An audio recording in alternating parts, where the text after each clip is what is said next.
What's up, traders, swingers, scalpers, and I don't know, like maybe swashbucklers? Welcome to Inside Traders. I got a good show for you. We're gonna talk about the Tesla pop, the Twinkie acquisition, which definitely outshadows the Tesla pop, and then we'll go over the order flow and we'll look at the dark pools. Definitely something happening. And so, yeah, welcome to the show. My name is Caleb, and I like putting on the show because I found out that you could just buy access to the order flow, which is a really valuable signal in trading and investing because it kind of shows you where what the insiders are doing. And a lot of what we're looking at here, let me just mouse over, is what I consider to be the smartest money in the market because it's backed by the most premium. I don't really know how else to judge it, so I'm just saying, like that's where I'm coming up with it. So today, the most premium going into Apple. Wow, one buy of 9 million. That's crazy. Also a sweep. What time? Around 1 p.m. Interesting. What was the strike? 180. Spot was 178. So $2 out of the money. Wow. Big calls going long on Apple. Wow. That's interesting.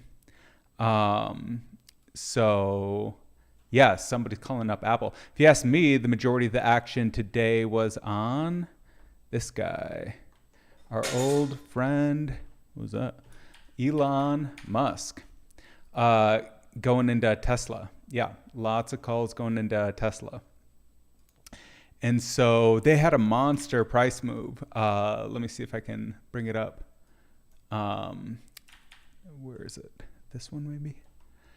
Tesla. So, yeah, I have no idea what's going to happen. I haven't been charting long enough to have an experience with this big of a gap up, but we did gap up from what was it? Let's zoom in here. This is 15 minutes, so whatever.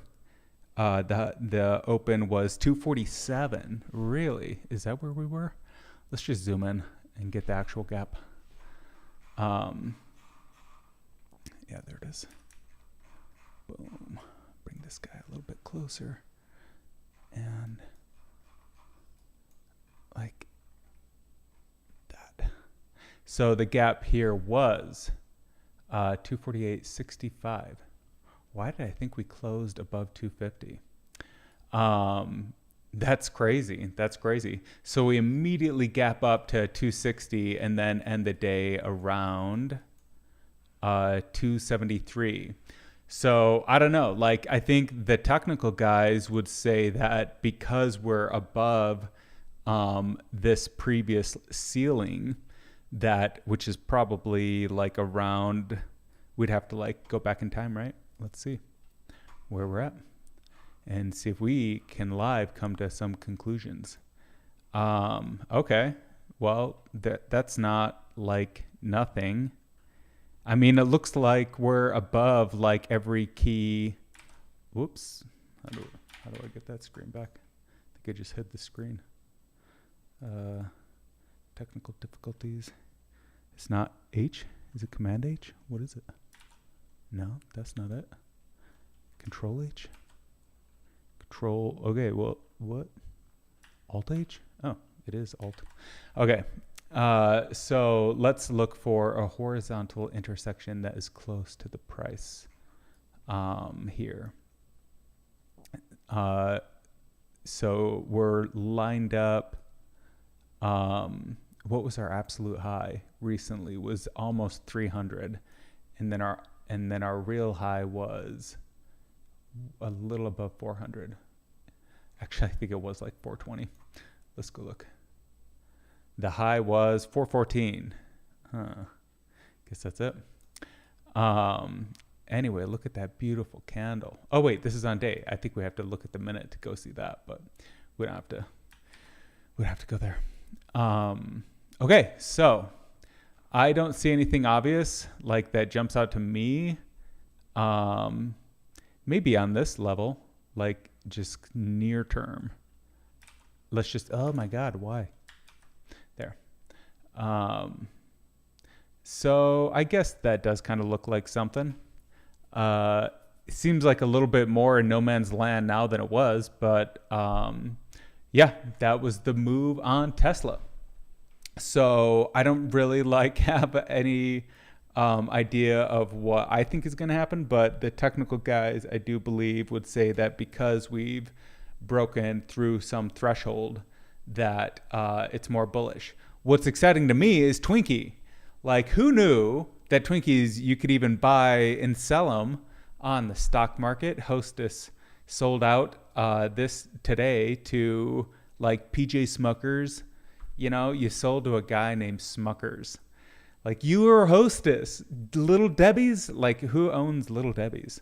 Little Debbie's. That's Hostess, right? Let's see. I do like myself a Little Debbie. Not that I eat them anymore. You know what? McKee. Wow. Turns out McKee makes the best food. Oh my God. When was the last time you guys had one of these cosmic brownies? That can't be good. That's got to be so bad. Nutty butter, pretty freaking good. Swiss cake roll, pretty freaking good. And of course, the zebra cake, not bad either. Not bad. McKee should go IPO. That's who we should be eating. Anyway, Twinkies. So who owns Twinkies? Twinkies are Hostess, right? Twink. Okay, so we missed out on Twink, and now they're sold. So, you know, if you were a Twinkie owner, it's like what, 7 of them? You know, you made some money. So I guess good for the Twinkies. Going back to the order flow. So we had 9 million of premium going into Apple, and then Tesla also definitely had some big buys. What's crazy about the bullishness today, and let's exclude SPY and QQQ. What's crazy about the bullishness is it's ahead of the Fed meeting, which makes me think the insiders must know or suspect something, because why would it be bullish ahead of a Fed meeting? Like, there should be hedging. Meanwhile, the VIX is at all-time lows. Like, we should look at that as well, actually. VIX. It is, I usually look at UVIX. And yeah, it is at, like, I'm pretty sure we're like getting close to new lows on the VIX. Look at this. It's like at $2 on this one. This is like a 2x leverage fund that I like to play with. We should probably be looking at the regular VIX because that's what normal people would use. But so yeah, 284. Let's look at the normal VIX and see where we're at in history. One day. Okay, so 2020 was actually lower. Wow. And we had this insane spike in the pandemic. And then VIX kind of actually, it never really got back down to those 2020 averages. Although now it kind of looks like it is. So maybe we can look at some chart action and see, like, when have we been this low before? Looks like right about here. Let me close Discord. So yeah, in 2019, we were like as low as 10. That's crazy. It's like 30% lower. Well, I mean, so the VIX, if you don't know, is the volatility index, and it's basically a measure of fear because I think it just measures how much people are hedging. I don't really understand, and specifically, it's only tied to the S&P 500. It's a rough estimate. So it's only looking at one index. It's only looking at one index, and I don't know how they measure hedging. Like, I guess it's accounting for puts sold calls and purchase puts, like credit calls and debit puts. But I don't know. I mean, that's what it's supposed to be, is a measure of fear. And it's at all-time lows, which you wouldn't really expect going into the Fed meeting. So that's kind of weird. But back to the flow. So yeah, Tesla getting all the premium today. And then Meta's getting called, Disney's getting called. Likes to see that. Square's getting called up. That's nice. We do like seeing Square. And Palantir. All right, that's all good. Anyone on the bad list? Why you guys got to put down JP Morgan? Haven't the banks had it hard enough? Okay, so yeah, I did have a couple things. Let's go to the intro, get the notes. Twink Tesla.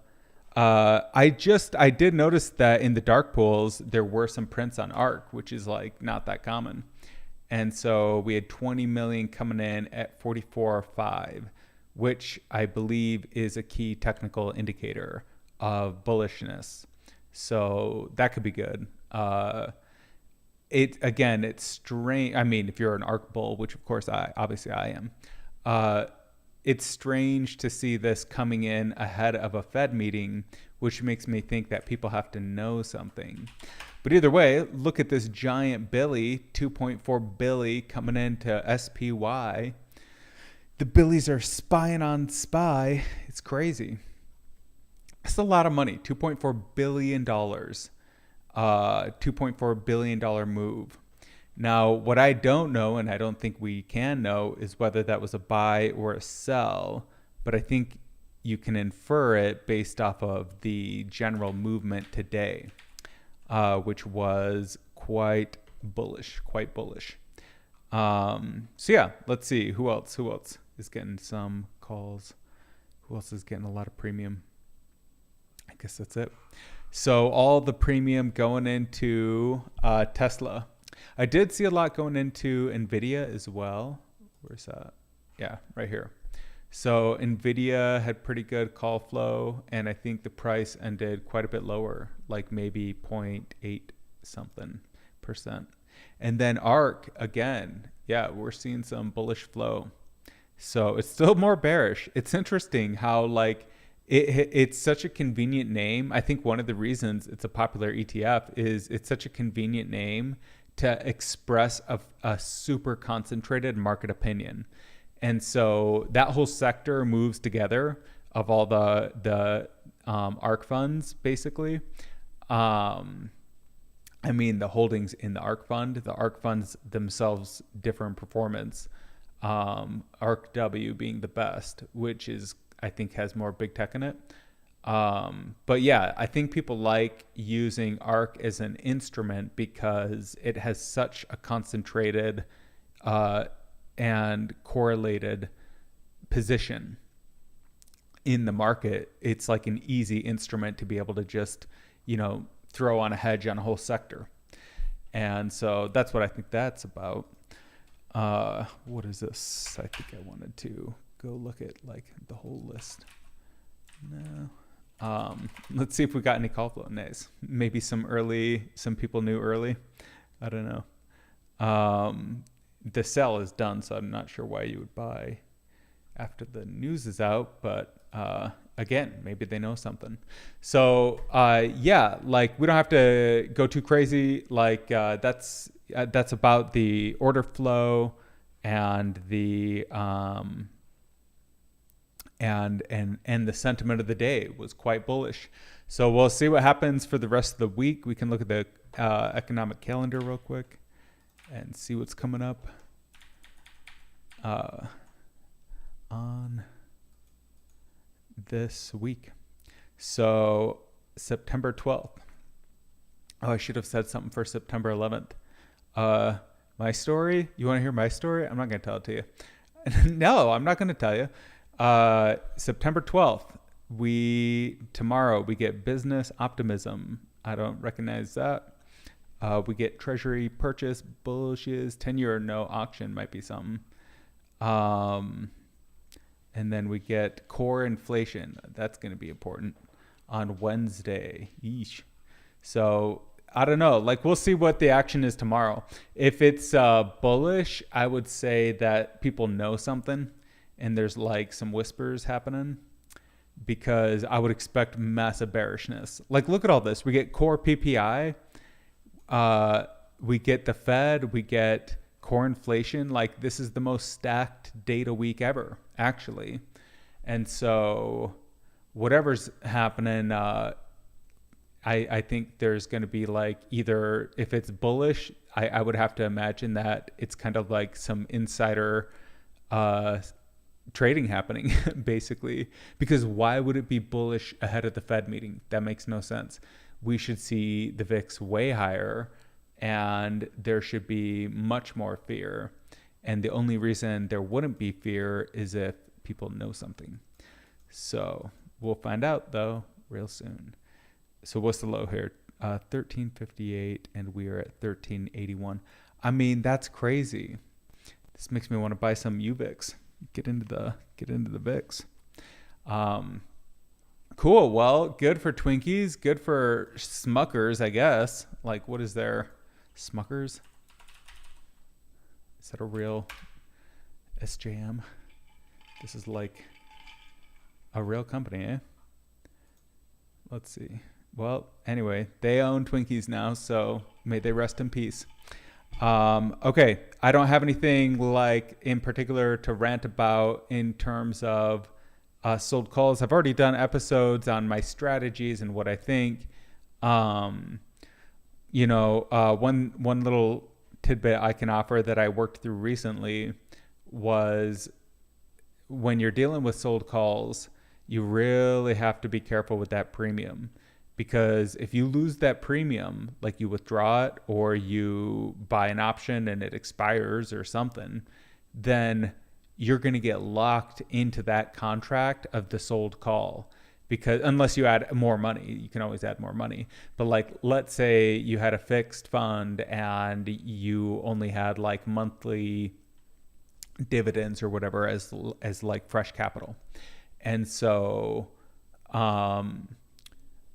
in that case, you can get locked in the box, as I've talked about before. And by that, I just mean like you're in this worthless contract, and as long as you're staying beneath this price level, then that contract is going to be like worth nothing or whatever.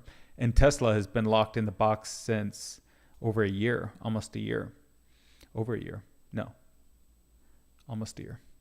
Well, whatever, about a year, let's say. And before that, when did we? So yeah, they're rising today on news of Morgan Stanley upgraded them to $400. So that is like pretty amazing of Morgan Stanley. Oh my goodness. Jeez. If you're a Tesla bull, that is, which I am. And so now we'll see what happens. I don't know. Good time to hedge though. Like after a 10% day, might be a good day to sell a call or something. So then the technical guys would be like, no, you fool, we're just getting started. Like, we're out of the box now. Anyway, I don't really like, look, we're not even that oversold yet. Interesting. Tesla does move. When it moves, it freaking moves. So yeah, it's really hard to know what's going to happen. Nobody does know. That's kind of the point.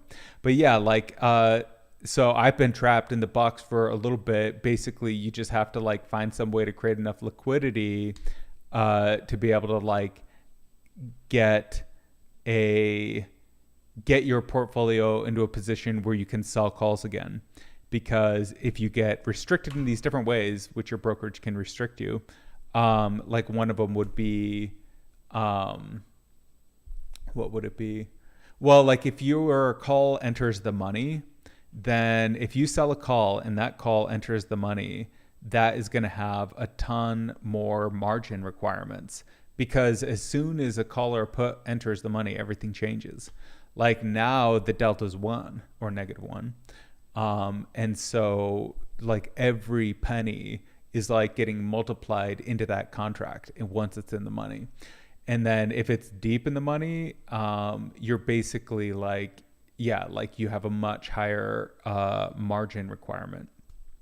So if you're running my system, which only works using margin because that's the whole way to get, amplified, is margin is an amplification tool.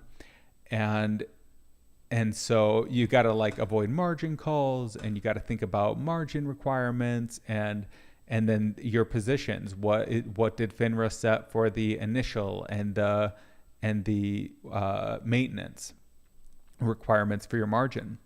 All that is really going to impact things, mostly your buying power. But if things go down and you're not well hedged, which you're always well hedged when you sell calls, then you get into trouble with these different like things that I'm interested in playing with, which is margin and options. But yeah, so like the problem with having a sold call enter the money is it dramatically increases your margin requirements. So it's something you want to avoid. I mean, basically you just always roll your calls out of the money before they fester too much. Or like ideally what you do is once you have a monster move, you find a way to call at the top. And if you do call at the top, then you buy some puts and you roll your calls. You take a debit, you take a loss on your calls, like you recognize that loss at the top versus like the bottom. And so like having realized the loss and purchased a put, if you're right that the price then does decline, you should be able to make a terrific profit off that because your shares are hedged, and you also are have a put. And I think there is a perfect formula that you could use to describe the ideal puts and calls, and this gets us into algorithmic trading, which I'm very interested in and am trying to develop myself. And because I think you can just look at the delta of the positive and negative delta, and then make a judgment call or whatever based off that. But yeah, this stuff, it's playing with fire for sure, options and margin. And fire is a tool and a technology, and it also burned down London. So like, be fucking careful. We don't need any great fires on our hands. But like one of the good things about being a call seller while using margin is now you got theta decay working in your favor, and you have a ton of downside protection because you're protected by the velocity of the markets. Like that's really good. Meaning that the call option velocity works in your favor with a sold call that is declining in value. It's going to decline more and more in value faster and faster the lower the price goes. So yeah, that's it. Any other tips? Not really. Like, I don't think I have done a great job of explaining the opportunity that I see in markets, but it is pretty complicated. It's basically not that you can print money. Look, we all know that Wall Street is filled with like guys that just move numbers around and they get paid to do that. Meanwhile, the real backbone of the country is out working. They're like picking up the fucking trash and making the food or whatever. I don't know. Like the inputs and the outputs of society are being managed by people making the least money when those are actually the most critical roles, service roles. This is a good day actually to think about that in terms of being 9/11. The people that we rely on the most are often compensated the worst. And what I want to get out there is, I think, unless somebody can tell me how I'm wrong, there's a way to participate in markets using sophisticated tools that only recently became generally available, and be able to be able to play at the same level as the people in Wall Street. So that's what I'm interested in, like developing more as a skill and then sharing. Is there really is. It's not like there's free money out there. Nothing is free. There's always a trade-off or whatever. But now that retail investors even have access to public markers outside of a brokerage, you just got to think about it. So like, here's the history. I've said it before, so it might be annoying, but like, my first trade that I ever made was Facebook at $18. And that was pre-split of whatever. We could go look at it. Let's go find it. This would have been 2012 would have been when I bought. And maybe 2013. I mean, they did crash, right? Oh yeah, no, I bought there. That's awesome. That's awesome. I mean, this is how they hooked me. Yeah, I bought Facebook for like $18. So I got this low candle right after their IPO where they shot up and then boom. And I had to put in like $1,500 because the trade was $10 to execute on E-Trade, $9.99 commission. And so like, it only made sense, you know, I can't like have 10% of the value of the trade go to a commission. I can have like 1% or less, you know.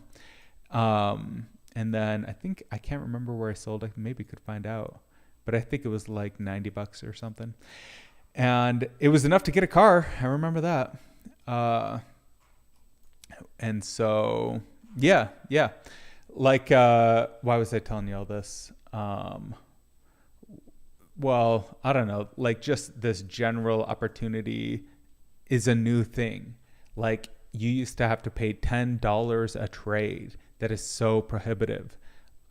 With commission-free trading, anyone can participate in markets. With fractional investing, anyone can participate in markets. And now with like option trading being made generally available, like people can take on leverage, they can use margin. These are really powerful tools. They're really powerful tools. And if used correctly, you could turn a penny into a billion. For real. If you could, I mean, get the perfect scenario. But what they do, what margin does, is it amplifies your strategy. So whatever you do every day, the more you do it, the more it's going to amplify it. And then what options do is they give you leverage. And so you can purchase a block of like 100 shares for like 50 cents, you know, $50. And then some market maker out there, I believe, has to go and like somehow collateralize that contract with like a real block of 100 shares. And as long as that contract exists, you literally control that block of shares. And depending on the price, you know, you could do that right now for Tesla and be controlling a block worth 27,000 for like $50 or whatever. Now it'll probably expire worthless because the probability is that it will. That's why it's priced so cheaply. And a contract that will probably expire in the money is going to be like, you know, tens of thousands, maybe like, you know, $5,000 or something. Anyway, it's all just depends on the price. So of the underlying asset is like most of the price of the options contract. Which is why with popular names, when they do a split, you're almost guaranteed to see a run up in the price because it makes the option contract so much easier to participate in. So yeah, the opportunity I see is like, it's not $10 a trade anymore. Anyone can participate in markets. Margin and option isn't like the most complicated thing in the universe. It's fucking complicated and is dangerous.